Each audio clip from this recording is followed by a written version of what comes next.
Good morning students. आज हम BA part first के सेकंड पेपर प्रतिनिधि भारतीय राजनीतिक विचारों में राजा राम मोहन राय के विचारों के बारे में अध्ययन करेंगे।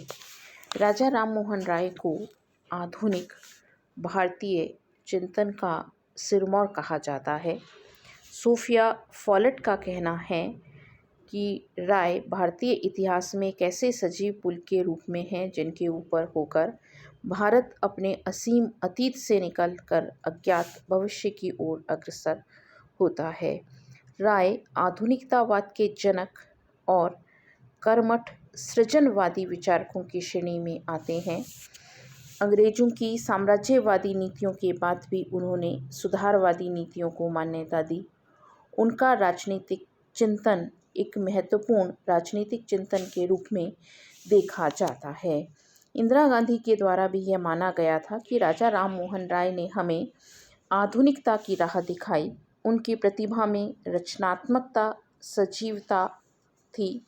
उन्होंने हमें अतीत के साथ वर्तमान और भविष्य के साथ जोड़ने का प्रयास किया।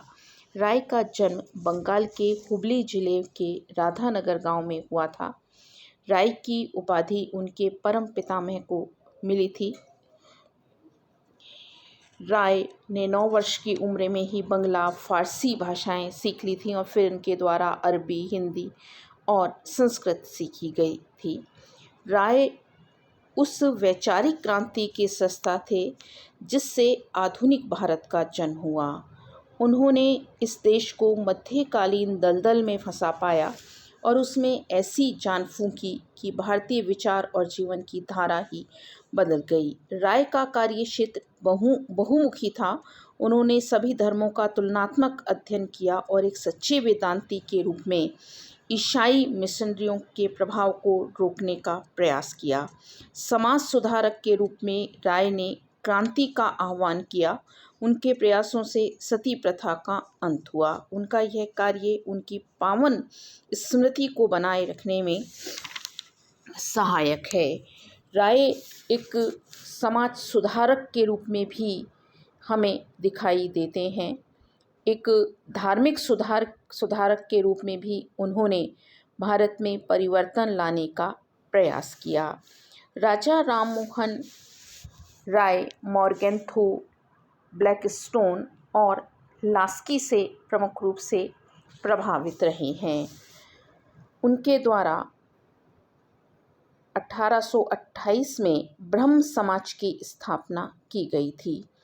उनके द्वारा एक रचना लिखी गई जिसका नाम है संवाद कौमुदी, और उन्होंने अब इस रचना के माध्यम से प्रमुख रूप से भारत में राजनीतिक जागृति लाने का प्रयास किया। सबसे पहले हम देखेंगे राजा राम मोहन राय के राजनीतिक विचार।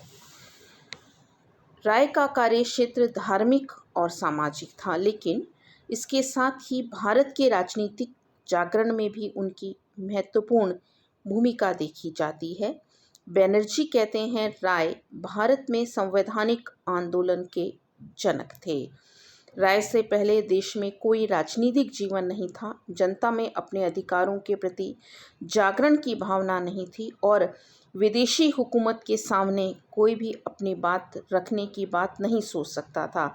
लेकिन उन्होंने भारतीयों की तरफ से ब्रिटिश शासकों के सामने अपनी बात रखने का प्रयास किया।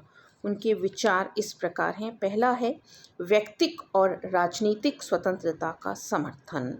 व्यक्ति की स्वतंत्रता में उनका अटूट विश्वास था। उनका यह मानना था कि जीवन, स्वतंत्रता तथा संपत्ति ये व्यक्ति के प्राकृतिक अधिकार हैं और साथ ही इन अधिकारों को राय ने नैतिक अधिकार भी माना।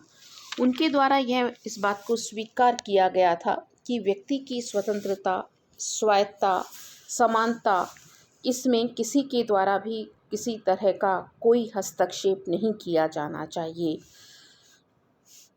स्वतंत्रता मानव मात्र के लिए बहुत बहुमूल्य है और इसीलिए उनके द्वारा यह स्वीकार किया गया था कि स्वतंत्रता के लिए हमें प्रमुख रूप से प्रयास करना चाहिए।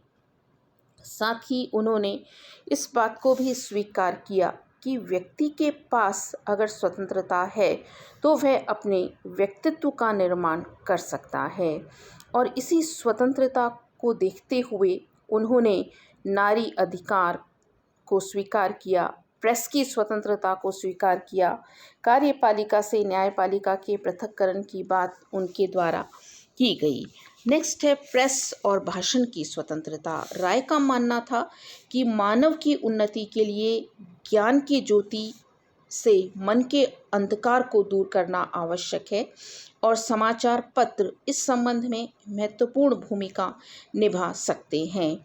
इन्हीं विचारों से प्रेरित होकर उन्होंने यह निश्चय किया कि समाचार पत्र द्वारा वे लोगों में शिक्षा और ज्ञान का प्रसार करेंगे, ताकि जनमत तैयार किया जा सके और समानता, भ्रातृत्व और स्वाधीनता की भावना जगाई जा सके। समाचार पत्रों में वे निर्भीक और निष्पक्ष समीक्षा के पक्ष में थे। मिरातुल अखबार में उन्होंने इंग्लैंड द्वारा आयरलैंड के प्रति किए गए अन्याय और विरोध के बारे में, अकाल के समय चंदा एकत्र करने के संबंध में उनके द्वारा विरोध किया गया, और इसीलिए उन्हें अंग्रेजी सरकार के असंतोष का पात्र भी बनना पड़ा था।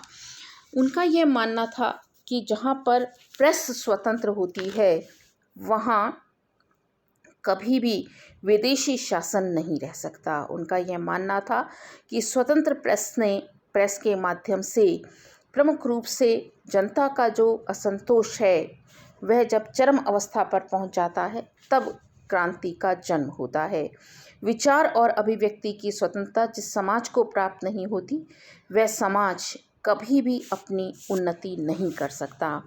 राजा राममोहन राय का यह मानना था कि प्रेस की स्वतंत्रता शासक और शासित दोनों के लिए हितकर है। शासन के लिए इसलिए आवश्यक है कि उसे शासन की नीति के बारे में जनता के विभिन्न विचारों का पता लगता है कि जनता शासकों के बारे में क्या सोचती है, और जनता के लिए इसलिए हितकर है कि इससे ज्ञान का प्रसार होता है, जनता का मानसिक विकास होता है।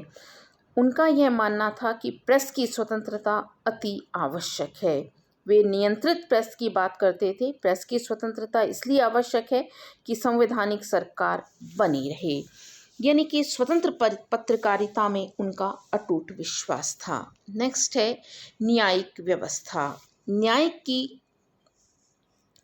उपलब्धि के लिए, न्याय की व्यवस्था के लिए उनके द्वारा महत्वपूर्ण कार्य किया गया, और उनका यह विचार था कि न्यायिक संस्थाएं, न्यायिक संगठन, न्याय की प्रक्रिया जन कल्याणकारी होनी चाहिए, यानी जो न्याय देने का कार्य है वो जनता के हित में होना चाहिए।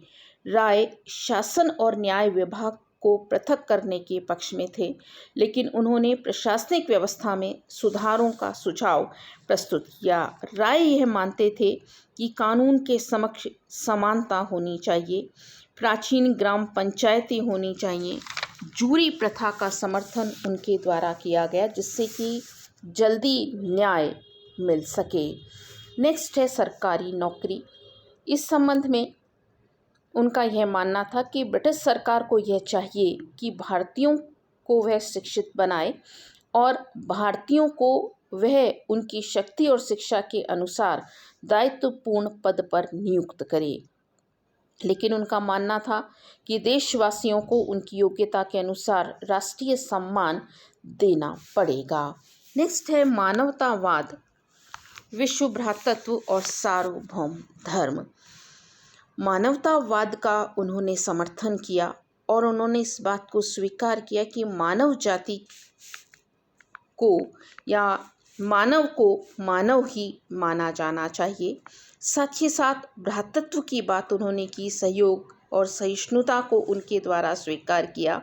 उन्होंने माना कि संपूर्ण मानव समाज एक विशाल परिवार है। मानव समाज के बीच पदस्थापित सहयोग और सौहार्द का वातावरण होना चाहिए। सर्वधर्म समभाव को उन्होंने स्वीकार किया। उन्होंने स्वीकार किया कि किसी भी एक धर्म के प्रति अगर या सत्ता सोचती है तो यह गलत है। परमात्मा धर्म को ऐसा बना दे जो मनुष्य और मनुष्य के बीच भेदों और घृणा को नष्ट करने वाला हो, मानव जाति की एकता और शांति का प्रेरक हो। यानी कि वो एक तरह से यह मानकर चलते थे कि धर्म के नाम पर जो विभेद है वह विभेद पूरी तरह से अनुचित है। नेक्स्ट है राजस्व व्यवस्था। राजस्व व्यवस्था के स्वरूप को वे बदलना चाहते थे। भारत में कृषकों की दशा को सुधारना चाहते थे और इस संबंध में उनका मानना था कि जमींदारों और सरकार को लगान की दर कम करनी चाहिए। निर्धन जनता पर करों का बोझ कम होना चाहिए। सरकार को विलासिता की वस्तुओं पर अधिक कर लगाने चाहिए।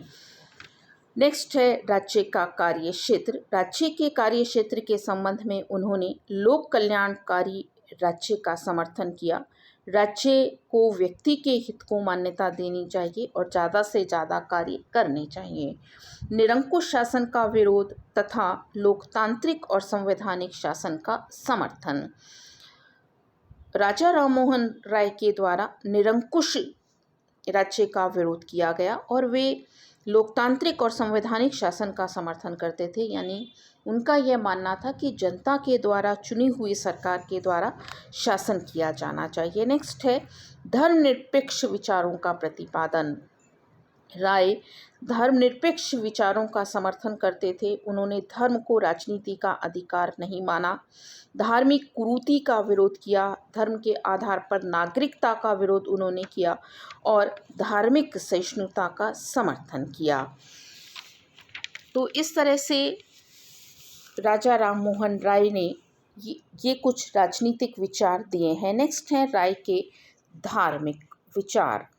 राय के धार्मिक दृष्टि से अगर हम राय के विचारों को देखें तो हम ये कह सकते हैं कि धार्मिक सत्य के प्रति उनमें गहरी आस्था थी, इसलिए उन्होंने विश्व के सभी धर्मों का गहरा अध्ययन किया। मॉनियर विलियम्स कहते हैं वे दुनिया के सबसे पहले ऐसे व्यक्ति थे जिन्होंने पूरी गंभीरता, निष्ठा और लगन से दुनिया के धर्मों का तुलनात्मक अध्ययन किया और उसमें निहित सत्य को समझा। उनके जो धार्मिक विचार हैं वे इस प्रकार हैं। पहला है एकेश्वरवाद का प्रतिपादन और बहुदेववाद का खंडन। आध्यात्मिक एकात्मकता और ईश्वर की एकता में विश्वास उनके द्वारा किया गया और इस संबंध में उन्होंने एक ईश्वरीय शक्ति को माना। जो बहुदेववाद है उसका खंडन उनके द्वारा किया गया। मूर्ति पूजा और बलि प्रथा का विरोध। भारत में असंख्य विभाजन और उपविभाजन पर उन्होंने कुठाराघात किया और उन्होंने माना कि मूर्ति पूजा हिंदू धर्म की विशेषता नहीं है और इस रूप में उन्होंने मूर्ति पूजा को स्वीकार नहीं किया और जो बलि, पशुओं की जो बलि दी जाती है देवी देवताओं को प्रसन्न करने के लिए, उसका भी उनके द्वारा विरोध किया गया। नेक्स्ट है परंपराओं के अंधानुकरण का विरोध। किसी भी परंपरा को आंख बंद करके मानना उन्होंने अनुचित माना। उन्होंने यह स्वीकार किया कि किसी चीज़ को केवल इस आधार पर स्वीकार नहीं किया जा सकता कि पिछली पीढ़ियां उसे मानती हैं। उन्होंने माना कि यदि हम अतीत से अपना नाता पूर्णतया तोड़ नहीं सकते, तब भी हमें वर्तमान को सुखद बनाने के लिए हमें अतीत की गलत परंपराओं का उल्लंघन करना होगा। उनके द्वारा इस बात को स्वीकार किया कि पाखंड जो हिंदू धर्म में अपनाया जा रहा है उसका विरोध खुले रूप में उनके द्वारा किया गया। जो भी परंपराएं हमें धार्मिक दृष्टि से विभाजित करती हैं उसको उन्होंने अनुचित माना। नेक्स्ट है धार्मिक सहिष्णुता का प्रतिपादन। किसी धर्म या संप्रदाय के प्रति घृणा रखना अनुचित है। मानवतावाद का अनुसरण उनके द्वारा किया गया। उनका यह मानना था कि धर्म व्यक्ति को व्यक्ति से तोड़ने का नहीं, जोड़ने का काम करता है। सभी मानव एक ही ईश्वर की संतान हैं। उनका मानना था कि सभी धर्मों की हमें अच्छाई को स्वीकार करना चाहिए और इस संबंध में धर्म परिवर्तन का विरोध उनके द्वारा किया गया। धन्यवाद।